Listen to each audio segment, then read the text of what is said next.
Hello everyone, আজকে যাচ্ছি কিন্তু ইসলামপুর রথের মেলায়। গত 5 বছর থেকে এই বছর রথের মেলাটা আমার জন্য অনেকটাই স্পেশাল হওয়ার কারণ আমার মা এসেছে। তো ভালো আছো তো সবাই তোমরা? চলো তোমাদের সঙ্গে শেয়ার করবো যে আজকে ইসলামপুর রথের মেলায় আমরা কী করি। এদিকে দেখো, ছোটোবেলায় কিন্তু মাকে নিয়ে মেলাতে যেতাম, আর এই বছর কিন্তু আমি মাকে নিয়ে যাচ্ছি রথের মেলায়। তো যাই হোক, চলো মেলাতে গিয়ে সবটাই তোমাদের সঙ্গে শেয়ার করবো যে কী করেছি বা কী কিনেছি। প্রথমত আমাদের ভাগ্যটা আজকে এতটাই ভালো, রোডে উঠতে না উঠতেই কিন্তু শ্রী শ্রী জগন্নাথ দেবের শুভ রথযাত্রা দেখতে পেয়েছি। রথযাত্রা দেখে তো মনটা ভীষণ আনন্দ হয়ে গেছে, কিন্তু এখানে সব ভক্তগণরা কিন্তু নাচ গান করতে করতে যাচ্ছিলো। ওদেরকে দেখে মনে হচ্ছিল যে নিজেও বাইক থেকে নেমে ওদের সঙ্গে হেঁটে হেঁটে যাই, কিন্তু পুলিশ কিন্তু এখানে দাঁড়াতে দিচ্ছিল না, কারণ দাঁড়ালে কিন্তু জাম হয়ে যাবে রোডটা, তার জন্য আর দাঁড়াতে দেয়নি। তার জন্য এখান থেকে দেখে কিন্তু সোজা চলে যাবো ইসলামপুর মেলার মাঠে। আর জানো, আমাদের এখানে ইসলামপুর এক্সপো মেলাতে এতটা ভিড় হয়েছিল, আর তারপর শুনি এই বছর নাকি এই বছর রথের মেলাটা অন্য বছরের তুলনায় অনেকটাই ভিড় হয়েছে। তো চলো তোমাদের সঙ্গে সবটাই শেয়ার করবো। এদিকে দেখো, মেলাতে ঢুকতে না ঢুকতেই কিন্তু পুরোহিত মশাই আমাদেরকে টিপ পরিয়ে দিচ্ছিল।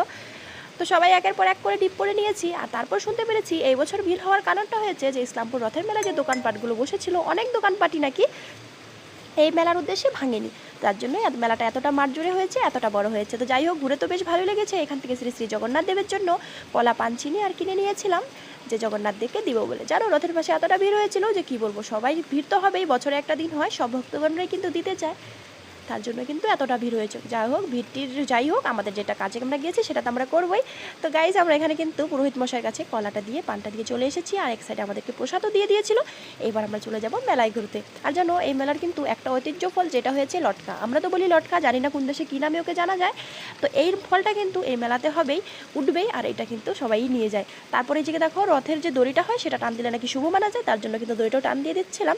আর এবার আমরা চলে যাব মেলাতে, যে কে কী কিনবে বলে চলে গিয়েছি ভিতরে। আর প্রথমত কিন্তু আমরা সবার আগে ভেবেছি যে এবার যার যেটা পছন্দ, আমরা কিন্তু চারদিকে চারজন চলে গিয়েছিলাম। এদিকে দেখো, মা আমাকে কানের দুল কিনে দিয়েছিল। প্রথমত আমি ভেবেছি যে মাকে আমি কিনে দেবো, কিন্তু সেটা আর হলো না। মাই কিন্তু আমি যেটা পছন্দ করছিলাম সেটা আমাকে মা কিনে দিচ্ছিল। তো যাই হোক, মারা তো এরকমই হয়, কী আর বলবো।